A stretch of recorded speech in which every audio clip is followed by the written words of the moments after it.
Hi, my name is Sherry from Art Star Island, and we're here at Montauk, Artists on the Green, to talk to some artists and see some art.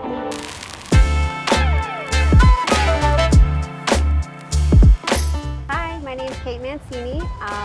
I've been painting now for about 6 years, and I'm in Montauk, which is one of my favorite shows. I guess my specialty or my niche that I'm known for is my sea captains. I sort of tried to revive the idea of the old salt with a new modern twist on it, using some neon colors, a little bit more of a whimsical interpretation than the old, memorable ones from our grandparents' day. I've been picked up by Magnolia Network. So I was on that. I was on that, which was a huge deal, and it sort of, for me, like solidified the idea that I guess people like it. So Absolutely. I do a lot of other stuff too, landscapes, and anything that's sort of beachy. But I really love the idea of making like sort of like a folk art, name for myself. I love them. They're beautiful. Thank you. Thank you so much. So, how are we doing today? Yeah, I'm doing good. A couple of sales under the belt, Very nice. which as an artist is important because you got to pay your rent. That's right. That's right. So you can tell me a little bit about your inspiration for these beautiful, colorful pieces? Yeah, I just, there's not really this major story behind it except that I just like to paint with a lot of color. I dig deep down inside, and it comes out of me. That's So beautiful. it must be, I would imagine, the DNA of my soul, I suppose. Oh, So okay. yeah, that's where the colors come from. And I believe you came out from Brooklyn, didn't you? Yeah. So are you staying out here? I'm staying in Sag Harbor, Okay. Airbnb, nice lady with some cats. Yeah, Very good. yeah, it's all good. Wonderful. Yeah, it's lovely. So how'd you do at the show? You did for yourself your piece? Well, yeah, you know what? It's as an artist, it's always nice to go into the last day of a show. I do a lot of shows. I do indoor shows, which are really expensive to do, and the break-even's very high. These outdoor fairs are really cool because you got the same clientele, but you're not paying the exorbitant prices. Right. So yeah, I've done really nicely today. The best day of a show is generally the last 4 hours on a Sunday. So yeah, I could do better in this little outdoor show than I do in some of the biggest indoor shows. Yes, that's very interesting. Yeah. Well, it's so wonderful seeing you again. Me too. Can you tell me a little bit about this piece? This is beautiful. So this piece actually, I just finished this piece in between Amagansett and Montauk. Wow. And so this is brand new. Typically my process is I start all my work in plein air, in watercolor. This is my actual sketchbook Oh, wow. of how everything, so this painting is actually right here. So everything starts here. It then morphs into a smaller canvas, so it becomes a study in oil. Then it works onto a big canvas. I sold the study to this piece in East Hampton, and then this piece was in process. So this is actually of Fenwick Island, Assawoman Bay, which is in Delaware, but same of that Delmarva Peninsula area. So these paintings take a journey through the process. That is so interesting. Yeah, so Really each great. piece continues to change. So even though, yes, technically I painted twice, Right. it's never the same. Exactly. So it's still, because I don't do prints, I don't do giclées, it's all original. So yeah, this is just this beautiful marsh area in Assawoman Bay, and it's very similar to this. It gets very flat, it's on the Atlantic. So work like this resonates. It doesn't matter if it's in Florida, it doesn't matter if it's north or here. I love wetland paintings. Me too, I me just too. There's love so much wetlands. texture, there's so many different colors. Even when I'd be like on the beach in Fire Island, I spent a lot of summers there, and I always preferred the bayside to the ocean. I Right. mean, I love the ocean, of course, but on the bayside, Yeah. there's so much action. Yes, it's constantly changing. So much action. The waves, and Right. it's wonderful to watch the waves, but I just love. Yeah, it's a never-ending body of work. Yes. Because I could go back to the same spot, and it's going to be, the sands have shifted, so it's going to be the light will be different, the colors I see, the time of year, or the shifting sands. Did you go to school for art? I did, but I didn't go to art school. So I took fine art and art history in college, graduated with a dual major, thinking that I was going to be a museum curator one day. Oh. That did not happen. I went into the show jumping horse business, so art went onto the back burner. And I always did it, but it was hit or miss. Kind of like a hobby. You did it, maybe. Yeah, it was a hobby. I mean, I did while I was in the horse business, I did a 2-year intensive study with an artist while I was living on Martha's Vineyard. And he really trained me, taught me how to stretch my own canvas, mix my paint from pigment, plein air work every single day, rain or shine, and really taught me how to view the landscape and the light, how to appreciate the light and capture it. What was your teacher's name? Alan Whiting. That's fabulous. Yeah, he's a sheep farmer and an incredibly talented artist and well known. There's actually a book called A Painter at 60, and Wolf Kahn wrote the introduction to that book, and he's incredible. So yeah, That's very great. old school, paints in a barn. So how long have you been doing the shows and really putting a full effort into this? 1 year, literally 2 weekends ago I had my 1-year anniversary. So I am brand new at this. Wow. Yeah. That's really impressive. Thank you. It's hard work. And you know, I'm constantly evolving. I'm changing my setup. I'm streamlining things so it's easier for me. My husband sometimes travels with me. I did this by myself, so I set up and tore down. I will tear down tomorrow by myself. And I got it all up and hung in 3 hours. Wow. Alone. So it's doable. Well, this is just so interesting. Thank Fascinating. you. And, you know, happy 1-year anniversary. Thank you. Thank you very much. I want to look more at your artwork.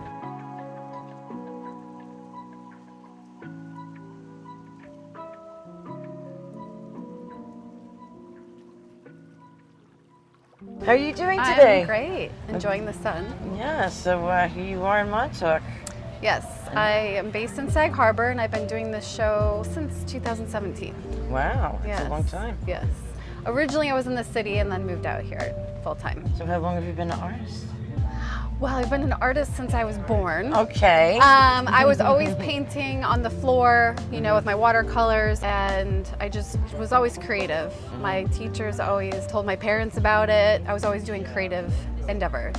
And so I studied fine arts, and I focused on advertising design, pursued my career, and life happened, and I needed some outlet at that time, and I dove into my artwork. Fabulous. Yes. I was an art director, and I got tired of making beautiful garbage. Yes. Because I worked in the travel business, and you know, I made people go, "Oh, that's lovely," and yeah, it's lovely for a week, and then you know, it's in the garbage. Right. So yeah, and it's so fun to do things that are going to last a while and be in someone's life. Yes. So what inspires you? What is your media? So I use watercolor and acrylic with some elements of charcoal, Sharpie, as well as some gaffer's tape in some of my more graphic design pieces. While I studied fine arts, I was focusing on perfecting my work in realism and getting frustrated. And as I graduated, I just put it all away, pursued my career in advertising, got burnt out. And like I said earlier, I dove into my art again, and I became an abstract artist through that process of healing. And I lost my mother at the time, so I really needed something to find my center again. Yes, yes. Well, these are beautiful. Thank you. And I can see sort of a graphic artist in these pieces here. Yeah, so my work is very cathartic. When I do it, it's typically between 12 and 4 a.m., where I just get this burst of energy, almost like going for a run. And I kind of need to ride that wave and just do the work. I don't always know what's going to happen, so it's fun to see what happens. And That's great. I have different series that have different feel to them. I just did a new flower series, so yeah, it's an exciting journey. Wonderful. It's so wonderful. I always like to say, you know, I was a major in English Lit and visual arts. Yes. And then I ended up, I couldn't get a job, so I took some courses in Quark, Illustrator, and Photoshop. Oh gosh, that's going way back. And then, you know, I got into that, and then my 4-year-old daughter, I was painting watercolors with her. Yeah. On old computer paper that had the holes in it that Grandma gave us, Fun. dollar watercolors. Yeah. And I made the most incredible things. One of them I called Mommy Monster, and it was this woman with bloodshot eyes, and it was half fish with lips. Oh, fun. And she's like, oh, that's Mommy Monster. Yeah. And I swear to God, a 4-year-old taught me how to paint. Yes. Because I think I was just so free when I was with her. I wasn't thinking about anything, and I just let it come out. There's a And- saying that says if you're ever in a state in life where you need change, always hang out with like a 6-year-old and an 84-year-old. Yes. And you're going to find your peace again. Hello, David. How are you today? I'm doing well, and yourself? Very good. I am. Wow, this is really beautiful artwork. Thank you. Can you tell me a little bit about it? Sure. So my wife and I are scuba divers, underwater photographers, and we have the pleasure of traveling around the world and taking pictures of things that are underwater. The turtles you see are from the island of Bonaire, which is in the southern Caribbean. It's an island, it's one of the Dutch Caribbean ABC islands. You have Aruba, Bonaire, Curacao, and Bonaire is known as the diver's paradise of the Caribbean. The back wall you're looking at is Fiji in the South Pacific. These are from some very remote islands, and we had the pleasure of going out there on little boats on choppy days to go out and actually scuba dive and be able to get these pictures. Okay? On this side of the wall, we have kind of a sprinkle of all around the world. That picture up in front right there, that one is from the Red Sea off of northern Egypt. I have some sharks with us too today, and the sharks are from Roatan off of Honduras in Central America. So, we were on a cruise many years ago, and I bought one of these little underwater cameras, these little disposable ones, film. And I took 36 pictures with my 2 kids, and we went snorkeling, and we tried this whole snorkeling routine with the camera. And when we got back to the States, we were excited to have them developed and look at the pictures, and the pictures were terrible. They were blue, green, blurry, but I tried my best. So my kids challenged me to become a better underwater photographer. So I took lessons from the most renowned underwater photographers around the world, all the way from one in the United States, Cozumel, Mexico, as well as in the island of, where did we go snorkeling? Cayman Islands, thank you. Fell out of my head for a minute there. So this is a cumulative work of about 20 years of getting to this point with my underwater photography. Stunning. Really Thank you. Stunning. And, we all can't go scuba diving, but thank you for bringing us under the sea. You're very welcome. Thank you for stopping in. How are you doing today? I'm good. How are you? So I see that you are a sculptor. Yep. How long have you been making these terrific things? We've been doing this for 14 years. We're out Wow. of Sarasota, Florida. Yeah, very interesting. And this actually is, It's a working shower. wow. Yep. That's Towel really goes neat. across this arm, the wet bathing suits go on the fingers, and the water comes out of there. That is fabulous. You get to pick the color, the stance. I'm just doing a merman right now. So do you use this indoors, outdoors, wherever you want? Well, most people put them outside. Yeah. Like this one's going to West Hampton Beach. They have a long dock that goes to the water. So when they come back, they'll be able to rinse off before they go into the pool deck. That is fabulous. What got you into sculpture? Oh gosh. You don't even know. It I just didn't happened. like the idea of starvation. Ah, okay. I used to be a yacht builder, and in 2008, when the economy tanked, we shut the yacht company down, and I built a couple of these for fun, and it just turned out there was a lot of people that also wanted something like this. So in 14 years, we've made over 8,000 individual pieces. First one I did for myself. It was holding a fishing pole for my dock, Wow. and it took about 3 hours for somebody to come ask me to build one. And was it a person too, or just It was a person. It was a dude. the dude? Just It was a so- tube dude. holding a pole. Yeah. Wow. And now we do all this stuff here. We've done, we did the Peace, Love, and Happiness that's on Pier 17 in Manhattan. We did that 3 years ago. And what? How do you do this? Have you bend it? You're a welder, or? We have a big hydraulic press that bends it, and then we weld everything together. And then this is all powder coated. So the colors are good for 30 years. Hi, Shveta. How are you today? Hello, I'm very good. I'm so glad to meet you here today in Montauk. Can you tell me about a little bit about this piece and all the texture I see on it? How do you do this? So my art called Sculptures on a Canvas, and it's my own very unique technique I created. I paint with marble powder from Italy, which is material for sculpture. It's, how I said, it's very unique way to put material, and what I do, I paint a lot of layers. You can see we'll start with very thin layer, and I build up, and sometimes to finish a piece it will take me from 2-3 months. because Wow. of this very long process, and I will finish finally with very, very small touch-ups to make this 3D texture even more deep.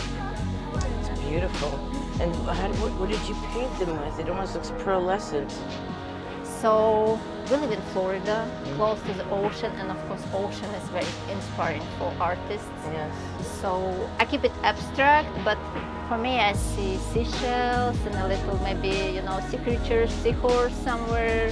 So it's all about natural creations, and I even have little collection of seashells and driftwood and stones. Right. So this is all about this, beautiful. coastal treasures. Beautiful. And this has so much depth with the paint. What kind of paint did you use to finish it? Or is So I use acrylic paint, but also most what I do, I mix my own paint with pigments. And Wow.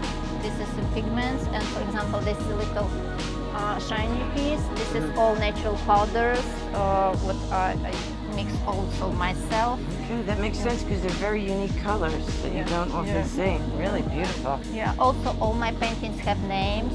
Like for example, this one is ocean waves. It's called Deep Ocean. This is our Florida. My favorite seashell is called Dollar Tree. Yes. Yeah, so you can see this composition of little seashells here. Yes. And this is a Dollar Tree seashell, which is like a shell. Yes. Yeah, we love it in Florida and here. Braille. Every single painting has a message in Braille on them. Very cool. You look like you're nautically inspired here. Yeah, I live in Montauk, and also a lot of my paintings are based out of Montauk, and I also live on a boat, so it's perfect. A little bit bumpy sometimes, but it's great fun. Yes. Yeah, Wow. a lot of natural light, and I also surf, so more nautical experience. Very good. My boyfriend's a lobster fisherman, so this is a painting from the boat and his catch. But every painting has a different message in it in Braille, so I encourage everybody to touch the artwork. Oh, wow. So like this one says offshore, so like that's trust the process. Now, what inspired you to use the Braille? I was actually at this show 9 years ago, and I saw a blind person, and when I got home, I Googled Braille art, and it hadn't been done before. So I did 20 paintings, and then I showed my best friend. I was like, what do you think? And by that point, it had taken off, and I've been able to go to Art Basel and different shows around the country. World shows are really fun, but I also just love hobby on my town here. Yes, it's your town. That is so fucking fabulous. Thank you. You know, what a wonderful thing to do. I'm so lucky to be born with my eyesight. Not everyone is. Yeah. So blind people can enjoy your art. Yeah, I just wanted art to be for everyone, and it kind of isn't. You know, most art is not touchable. People kind of back off from art. Yes. But it's pretty easy. They're all on wood, so it's like really easy to hang. You just need 2 nails, or I could wire it. Right. Some of them are wired, but no, not all of them.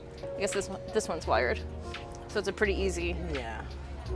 Pretty just Yeah, because indestructible. they're relatively light, so they're easy to hang. Yeah. You know. My hand shakes a lot. I have a nerve damage from an injury, and it's easier for me to put my hand on it. Very cool. Yeah. Very cool. That is fabulous. Thank you. This one says keep your head above water.